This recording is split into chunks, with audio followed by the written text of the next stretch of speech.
Dios les bendiga a todos una vez más. Les saluda su hermano en Cristo, el pastor Isaías Félix, de Puerta al Cielo Church, aquí en Houston, Texas. Y estoy muy agradecido en este día con el Señor por permitirnos este privilegio, una vez más, de compartir medicina espiritual. Esto ha sido una bendición para mi vida y yo sé que para muchas personas también.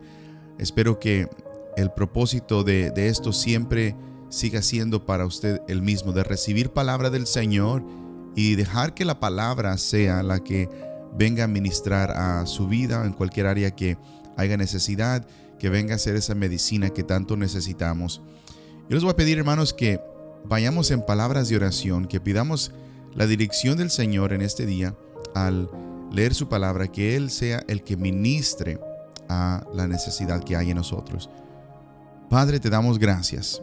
Gracias por tu misericordia, tu fidelidad. Reconocemos tu poder, reconocemos, Padre, tu soberanía sobre nosotros. Tú conoces la necesidad que hay en cada corazón. Te pido, Señor, que esta palabra de hoy sea una palabra, Señor, que transforme nuestras mentes, nuestros corazones, que nos acerque más a ser más cada día, Señor, la imagen de Cristo. Gracias te damos, Señor, en el nombre de Jesús. Amén.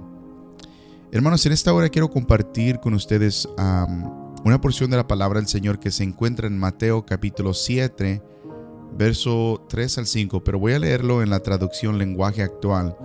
Y ahorita va a ver por qué. Esta es una porción de la palabra del Señor que tal vez muchos han escuchado, pero me encanta de la manera tan sencilla y tan confrontante, ¿verdad? Que nos habla en la traducción lenguaje actual. Dice de esta manera: ¿por qué te fijas en lo malo que hacen otros y no te das cuenta de las muchas cosas malas que tú haces? Es como si te fijaras que en el ojo de otro hay una basurita y no te dieras cuenta de que en tu ojo hay una rama. No te atrevas a decirle a otro: déjame sacarte la basurita que tienes en el ojo, si en tu ojo tienes una rama. Hipócrita, primero saca la rama que tienes en tu ojo y así podrás ver bien para sacar la basurita que está en el ojo del otro. Wow, eso es una manera diferente, ¿verdad? De traducir, pero una manera muy directa. En estos días, hermanos, el Espíritu Santo me ha instado a hablar sobre el perdón.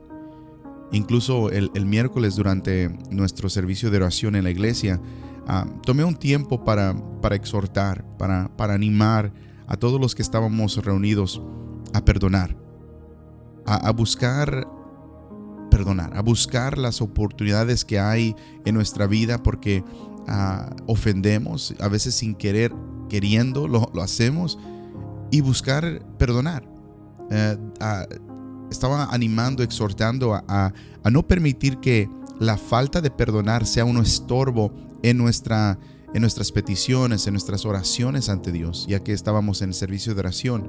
Y eso es tan importante que incluso Jesús lo ve tan seriamente, esto de hablando del perdón entre los que están a nuestro alrededor, que es la única instancia que yo encuentro en la palabra del Señor, no sé si alguien me pueda corregir en esto, donde Jesús mismo da permiso es la única instancia que yo veo que Jesús da permiso de salirse del servicio en la iglesia.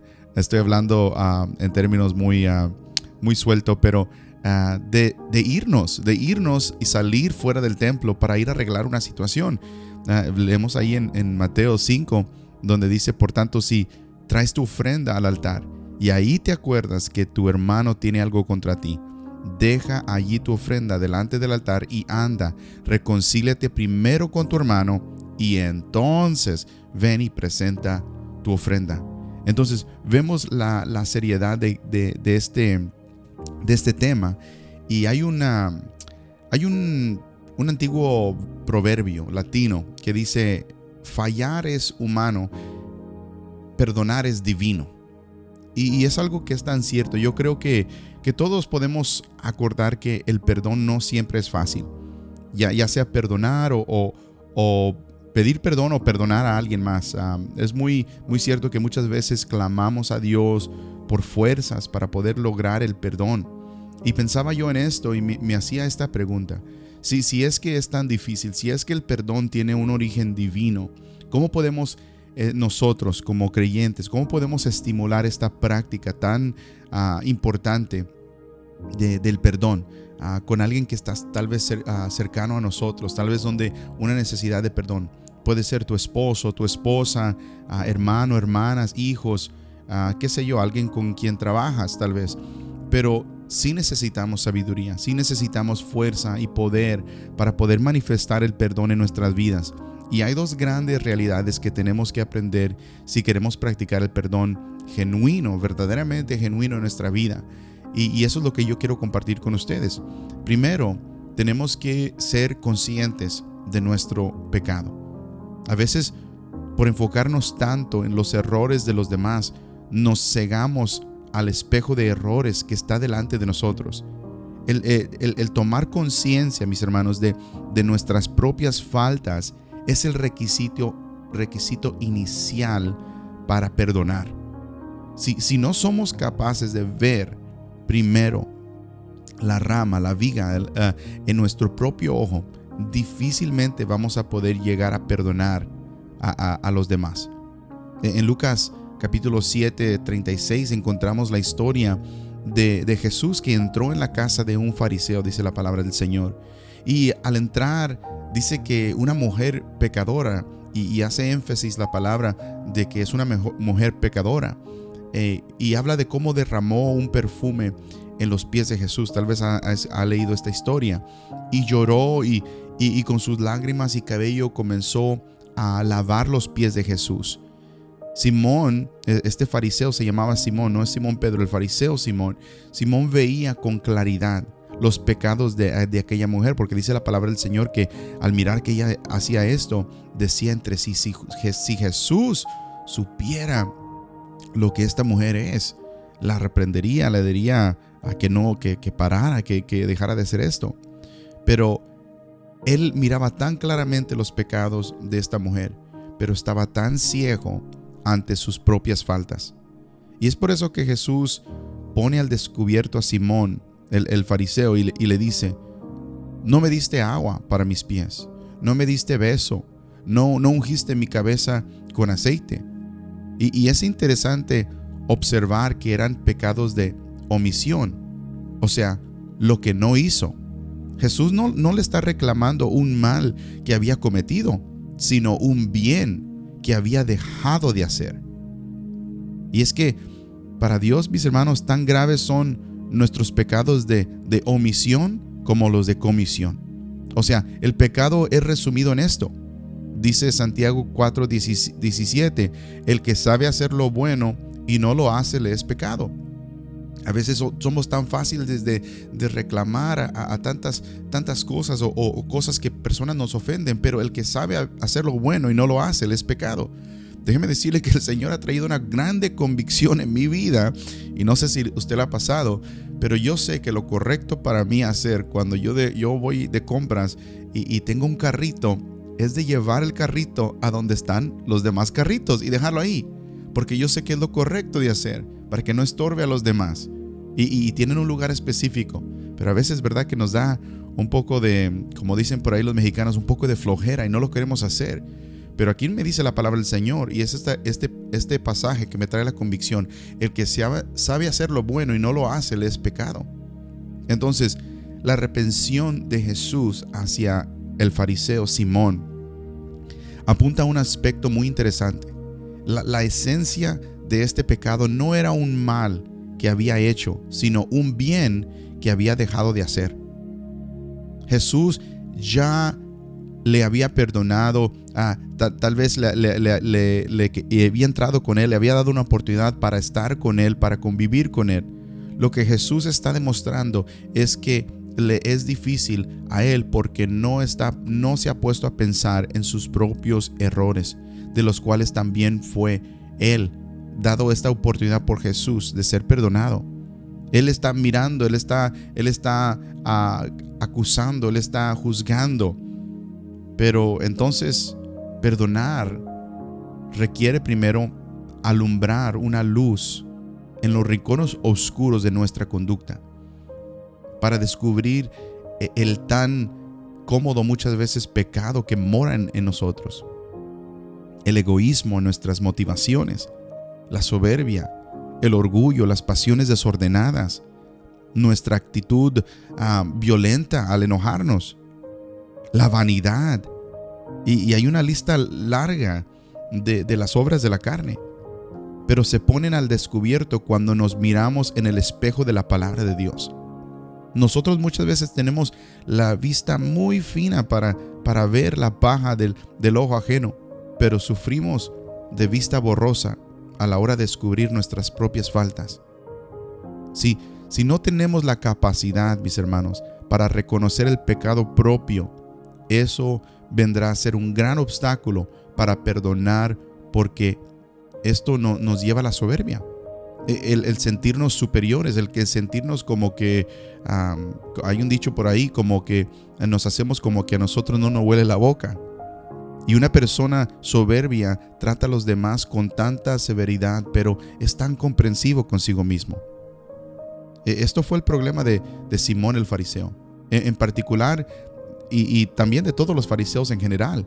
Pero Jesús en otra ocasión tuvo que avergonzarles con el reto. Y se recuerdan estas palabras famosas que apreciamos: el que de vosotros esté sin pecado, sea el primero en arrojar una piedra contra otra mujer que estaba en pecado, que habían encontrado en adulterio. Pero reconocer nuestras faltas nos pone en una situación de humildad, nos hace sentirnos pobres delante de Dios y nos lleva a clamar la petición del Padre nuestro, ¿verdad? Perdónanos nuestras deudas, nuestras ofensas, como nosotros perdonamos a nuestros deudores. Entonces, primero es reconocer nuestros propios pecados, pero segundo, experimentar el perdón de Cristo. Este fariseo, Simón, tenía dificultades para aceptar y amar a esta mujer pecadora, no solo por orgullo, sino también porque él mismo no había experimentado el perdón. Aquel a quien se le perdona poco, ama poco. Le dijo Jesús: a la medida que yo me sienta deudor de Dios por el perdón de mis pecados, mis hermanos, con esa medida podré perdonar a los demás. Si yo me pongo a pensar en la manera tan grande que Jesús me ha perdonado. Wow, Romanos 5:8. Mas Dios muestra su amor para con nosotros en que, siendo aún pecadores, Cristo murió por nosotros. Sabiendo Jesús que yo le iba a fallar, que yo le iba a fallar en muchas áreas de mi vida, aún así Él escogió morir por mis pecados, por gracia, no por algo que yo hice para merecer. No podré en esta vida pagar nada, no se compara nada a lo que el Señor ha hecho por mí. Por eso siempre decimos en Puerta al Cielo Church que somos un grupo de personas imperfectas sirviendo a un Dios perfecto. Somos imperfectos. Y es cierto que el perdón no es solamente para los cristianos. Esto es para el bien de nuestra sociedad, de nuestras familias. Pero el creyente es quien está en las mejores condiciones para poder perdonar. Porque, mis hermanos, si usted es de Cristo, usted mismo lo ha experimentado. Suplicar el perdón de Cristo y recibirlo nos obliga moralmente a perdonar. Si el Señor me ha perdonado tanto a mí, ¿cómo no voy a perdonar yo tampoco en comparación a mi prójimo, al que está a mi lado? Este perdón divino también es nuestro deber como seguidores, no solo de la obligación moral, sino de la manera que nos dice la palabra del Señor: de la manera que Cristo os perdonó, así también hacedlo vosotros. Qué gran privilegio el Señor nos ha dado y qué gran reto, y para cumplirlo contamos con el poder de su gracia. Mis hermanos, que sea esta palabra medicina espiritual que necesitamos, El Señor ha puesto esto muy pesado en mi corazón de compartir. No dejes que la falta de perdón sea un estorbo a tu oración delante del Señor. Si ahí de rodillas tú te acuerdas que tienes algo con tu hermano, llámale, con tu hermana, llámale, mándale un mensaje. Acuérdate de que este es el llamado que tenemos, de demostrar el perdón así como Cristo nos ha perdonado a nosotros. Mis hermanos, yo soy el pastor Isaías Félix de Puerta al Cielo Church. Dios me los bendiga en este día. Amén.